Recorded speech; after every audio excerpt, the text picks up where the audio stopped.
Peshawar high court نے صوبے میں پی ٹی آئی کے احتجاج کے باعث بند سڑکیں آج ہی کھولنے کا حکم دے دیا ہے۔ پولیس آج ہی سڑکیں کھولے اور کل رپورٹ پیش کرے، عدالت کی جانب سے یہ کہا گیا ہے۔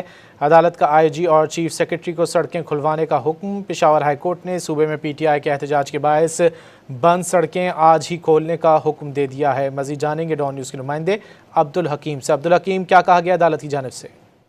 یہ جی بالکل، پشاور ہائی کورٹ میں آج جو سڑکیں بندش ہے تحریک انصاف کے احتجاج کے باعث، تو آج اس کی سماعت دوبارہ جب ہوئی تو سماعت پشاور ہائی کورٹ کے جسٹس اعجاز انور اور جسٹس فرح جمشید نے کی۔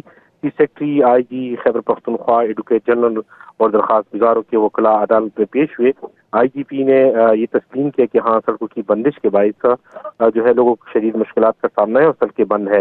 ان کا یہ کہنا تھا کہ 3 دن سے جو احتجاج کیا جا رہا ہے، سڑکیں بند ہے۔ پہلے 14 ایسے پوائنٹس تھے جہاں پہ سڑکیں بند رہی، جبکہ اب 6 پوائنٹس ایسی ہے جہاں پہ سڑکیں بند رہی۔ تو مکالمہ ہوتا رہا اور جسٹس اعجاز انور نے اس کو کہا کہ یہ جو شہریوں کی آزادانہ موومنٹ ہے، اس کے خلاف جو ہے سڑکیں بند کرنا غیر آئینی قانونی ہے۔